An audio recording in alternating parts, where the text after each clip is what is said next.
बोल के लब आजाद है तेरे। बिहार में पार्टी की शर्मनाक हार के बाद गुलाम नबी आजाद उन नेताओं की लिस्ट में शामिल हो गए हैं जिन्होंने खोलकर पार्टी को सवालों में खड़ा किया।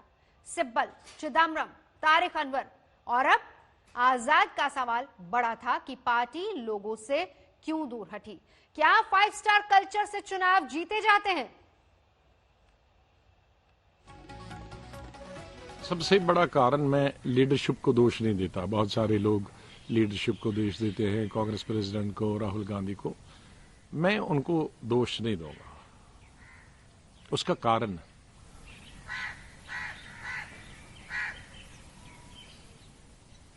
जो लोग वहां होते हैं उनका कनेक्ट टूट गया लोगों के साथ। वो ब्लॉक लोगों के साथ कनेक्ट टूट गया है, डिस्ट्रिक्ट लोगों के साथ कनेक्शन टूट गया है। प्रॉब्लम क्या है कि जब कोई पदाधिकारी हमारी पार्टी में बनता है तो वो लेटर पैड तो छाप देता है, विजिटिंग कार्ड भी बना देता है, तो वो समझता है कि बस मेरा काम खत्म हो गया। काम तो उस वक्त से शुरू होना चाहिए। इश्क होना चाहिए आदमी को पार्टी से। इसमें शुरुआत मैं करूं एक शेर से। ये इश्क नहीं आसान, ये इश्क नहीं आसान, बस इतना समझ लीजिए एक आग का दरिया है और डूब के जाना। 5 स्टार से इलेक्शन नहीं लड़े जाते हैं। आज हमारी प्रॉब्लम लीडरों की क्या है? लीडरों के है टिकट ले दिया तो जाके 5 स्टार में पहले बुक हो गया, फिर 5 स्टारों में भी कौन सा अच्छा है उसमें चले जाए कि 5 स्टार डिलेक्स होगा तो उसमें जाएंगे, फिर एयर कंडीशन गाड़ी के बगैर नहीं जाएंगे, फिर जहां कच्ची सड़क है वहां नहीं जाएंगे। तो जब तक ये कल्चर हम नहीं बदलेंगे, इसीलिए मैंने जो शेर कहा कि ये आसान नहीं है।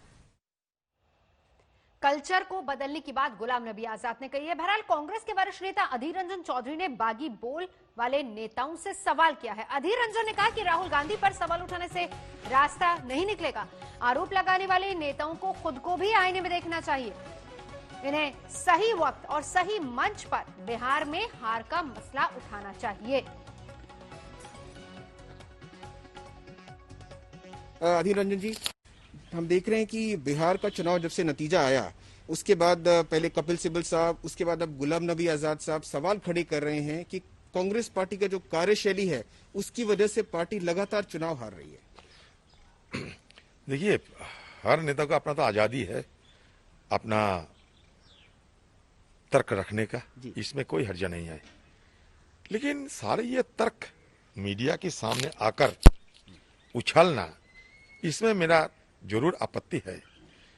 क्योंकि हमारे पार्टी तो एक डेमोक्रेटिक पार्टी है जहां हमारे फोरम होते हैं, बोलने का जगह होता है, आजादी भी है। वहां जाके आप कहो आप क्या करते हो। आप खुद जिस पार्टी के आप नुमाइंदे होते हैं, नेता होते हैं, उस पार्टी के खिलाफ आप मीडिया के सामने आकर खुलकर विरोध करते हैं और आलोचना करते हैं। हमारे पार्टी के बिहार में हार हुई, सब हम जानते हैं। अगर आपके पास कोई समाधान सूत्र रहे, इनको सुलझाने की कोई रहस्य आपके पास रहे, तो आप एआईसीसी के लिए कम से कम इंतजार कीजिए ना। एआईसीसी तो बुला रहे हैं, उस समय आप खुलकर सारे बात रखें आपका। लेकिन इसके पहले जब पार्टी की हार हुई है कहीं, ये सिर्फ कांग्रेस पार्टी की बिहार में हार नहीं हुई, महागठबंधन की हार हुई है। इसको आप अलग से डिटेल्स में नहीं जाते आप लोग, क्योंकि हमारी हार हुई है जहां हम लोग लड़े थे चुनाव में, वहां हम लोग कभी नहीं जीती थी। ठीक है, इसके बदले भी अगर इसके बावजूद अगर कोई खामियां रही तो बोलने का तो आजादी है। लेकिन आप मीडिया के सामने आकर आप अगर ठिकरा फोड़ने की कोशिश करें तो मुझे ये बिल्कुल नापसंद है, अनुचित भी मैं समझता हूं। इस पार्टी से आप लोग बड़ा हुए हैं, इस पार्टी की जो कल्चर है, इसी कल्चर अपने को आज यहाँ तक पहुंचाया है। तो इसलिए मैं सबको ये कहूंगा कि जब किसी को सेहत में कोई घाव होते हैं तो घाव में नमक, और वो भी मीडिया के सामने आकर छिड़कने में हो सकता किसी को मजा लगता है, लेकिन मुझे लगता है ये अवसरवादी है।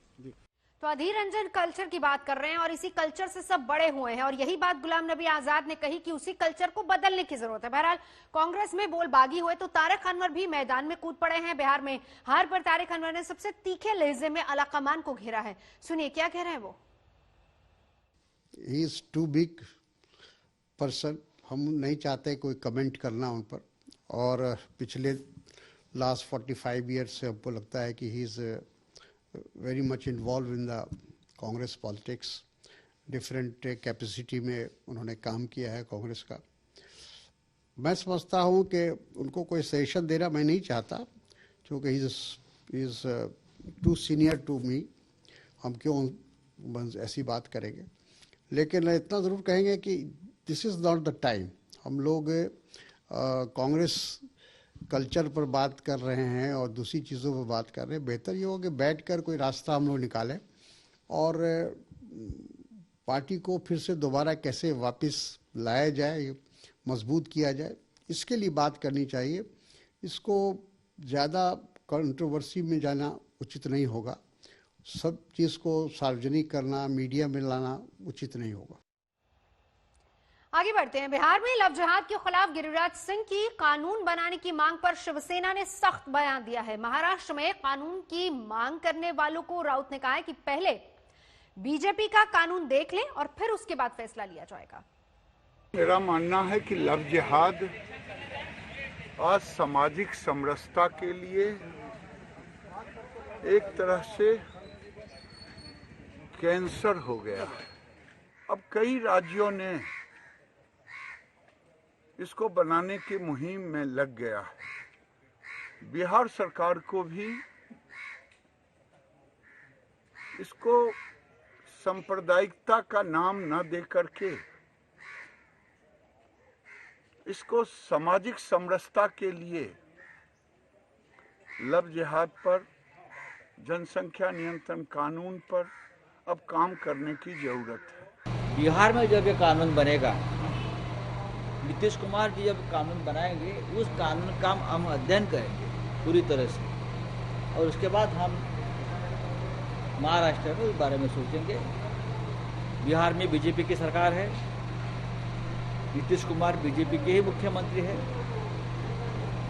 क्योंकि सबसे ज़्यादा सीट बीजेपी के है। 3 नंबर पे नीतीश कुमार है, जो मुख्यमंत्री बीजेपी का है।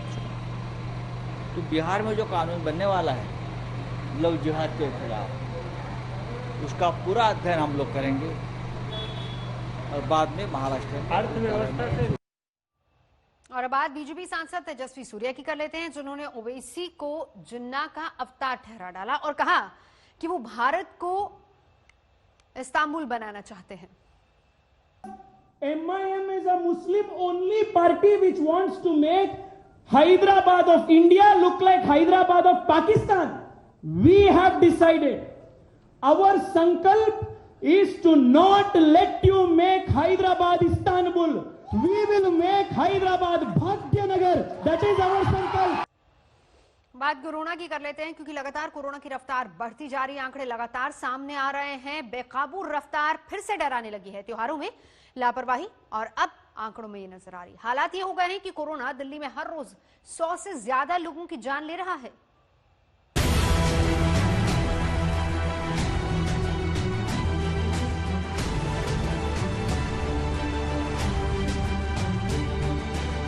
दिल्ली में कोरोना की मार फिर से डरा रही है। रफ्तार बेकाबू है, आंकड़े बढ़ रहे हैं, मौत की रफ्तार थम नहीं रही। हर रोज कोरोना राजधानी की 100 जिंदगियां छीन रहा है। लापरवाही बढ़ी तो खतरा और भी भयावह होगा।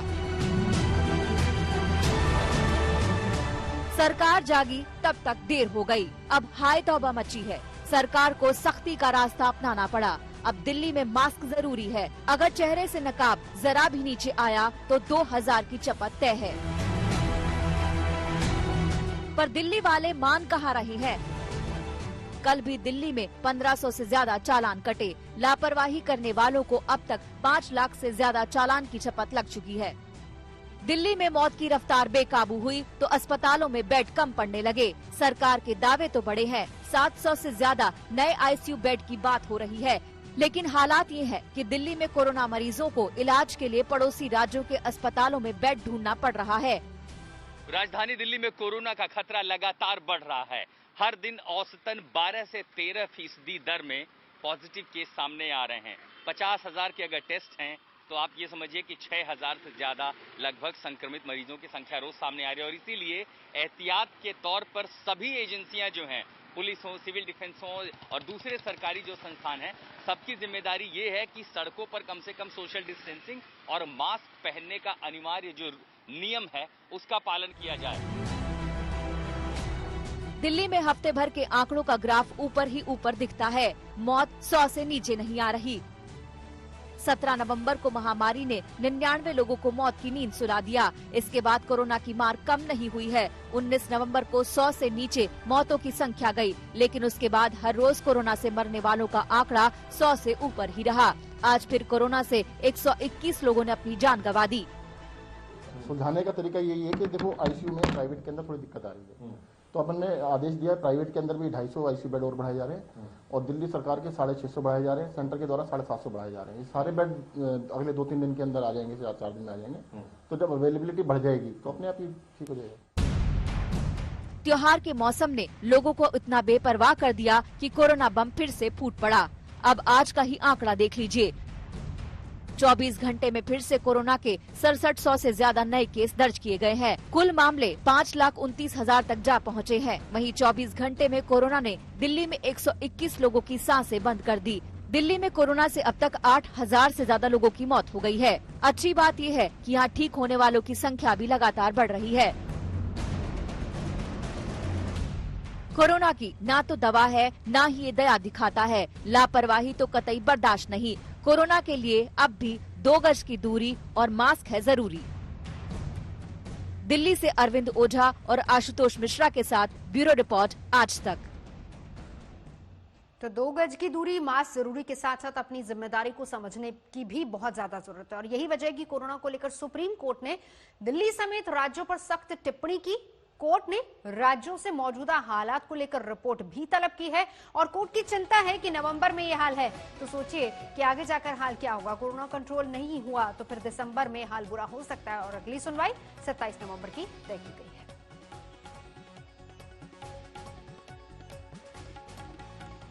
तो कोरोना की रफ्तार बेकाबू हो रही है, लेकिन इस बीच एक अच्छी खबर भी हम आपको बता दें कि भारत में मार्च तक कोरोना की वैक्सीन आने की पूरी उम्मीद है। केंद्रीय स्वास्थ्य मंत्री ने आज तक से एक्सक्लूसिव बातचीत में यही दावा किया है। उन्होंने कहा कि 3 महीने के दौरान देसी वैक्सीन आ जाएगी। उन्होंने ये भी बताया कि वैक्सीन देने को लेकर क्या प्लान रहेगा। तो जो विदेशी कंपनियां जो कुछ भी कह रही हैं उसके बारे में, उनके क्लेम्स के बारे में मुझे कोई कमेंट नहीं करना है। सब अपने अपने तरीके से दुनिया में प्रयास कर रहे हैं। दुनिया में शायद 250 से ज्यादा इस समय वैक्सीन कैंडिडेट्स हैं जो WHO के अगर आप इंफॉर्मेशन से पे जाएं, और उस 250 कैंडिडेट्स में से 30 कैंडिडेट्स भारत के अंदर हैं और इस 30 में से 5 हमारे क्लिनिकल ट्रायल के विभिन्न फेजेज में हैं। जो विदेशों के अंदर जो मान लीजिए थोड़ा सा ज्यादा समय से पहले कह रहे हैं या अभी ट्रायल्स के फेजेज में चल रहे हैं लेकिन अनाउंसमेंट्स कर रहे हैं, उनके जब तक भारत के अंदर, हमारे अपने देश के लोगों के अंदर हमारे ट्रायल्स नहीं होंगे उन वैक्सीन्स के, तब तक हम उनके बारे में, पहली बात तो हम लोगों को कोई कमेंट नहीं करना चाहिए। उनमें बहुत सारे टेक्निकल इश्यूज हैं, उनका यहाँ पर कोई चर्चा करने का विषय नहीं है। हमारे लिए, हमारे देश में जब भी हम वैक्सीन लोगों को देना शुरू करेंगे तो सबसे बड़ा इश्यू होगा उस वैक्सीन की एफिकेसी और उस वैक्सीन की सेफ्टी। हमारे लिए सेफ्टी का इशू सबसे इम्पोर्टेंट है और इसलिए जो हमारे यहाँ पर अभी 5 वैक्सीन्स जो हैं वो अलग अलग फेजेज में है। 2 इसमें से क्लिनिकल ट्रायल के 3rd फेज में है, उसमें से भी एक थोड़ा सा ज़्यादा एडवांस्ड में है, एक थोड़ा कम है। तो इन सबको अगर मैं बिना किसी कंपनी विशेष का या बिना किसी पर्टिकुलर वैक्सीन का, क्योंकि तो हमारा अभी अनुमान है कि जो पहले 3 महीने हैं 2021 के, इन महीनों में हमारे को कभी भी वैक्सीन जो है मिलना प्रारंभ हो जाएगी। नंबर एक बात। दूसरी बात यह है कि हमारा टारगेट है कि लगभग जुलाई के महीने तक हम देश में 20-25 करोड़, और अगर मैं और 1-2 महीना ऐड कर दूं उसमें अगस्त सितंबर कर दूं तो 25 से 30 करोड़ तक लोगों को हम देश में एक सेफ इफेक्टिव वैक्सीन, जो हमने हमारे अपनी सब तरह की संतुष्टि करके, ट्रायल्स करके, वैलिडेशन करके, उसके सारे जैसे अप्रूवल्स देके उसको हमने देश के लिए उपलब्ध करा दिया होगा, वो हम लगा पाएंगे। अब ये जो 20-25 करोड़ लोग शुरुआत में कौन से हों, इसके बारे में भी प्रधानमंत्री जी ने, सबसे बड़ी खुशी की बात है प्रधानमंत्री जी ये वैक्सीन का फ्रंट भी जो है आपने देखा अभी उन्होंने लास्ट वीक भी मॉनिटर किया। वो कुछ समय के बाद लगातार इसको रेगुलरली स्वयं मॉनिटर करते हैं, हम सबको गाइडेंस वगैरह देते हैं। तो एक नेशनल एक्सपर्ट ग्रुप बना हुआ है वैक्सीन एडमिनिस्ट्रेशन के लिए। डॉक्टर वीके पॉल उसके अध्यक्ष हैं, हमारे हेल्थ सेक्रेटरी उसके जो है को अध्यक्ष हैं एक, और उसमें बहुत सारे रेलेवेंट डिपार्टमेंट्स के सेक्रेटरीज हैं, बहुत सारे एम्स के लोग हैं, बहुत सारी स्टेट गवर्नमेंट्स हैं, उसमें जो हमारी इंडियन एकेडमी ऑफ पीडियाट्रिक्स से जुड़ी हुई, जो वैक्सीन से जुड़ी हुई एंटैगी वगैरह इस तरह की ऑर्गेनाइजेशंस हैं। यानी वो बहुत बड़ा एक बहुत ही सुपर एकेडमिक और पावरफुल फोरम है। वो सारे पहलुओं पे एक प्रकार से अच्छी तरह से विचार कर रहा है।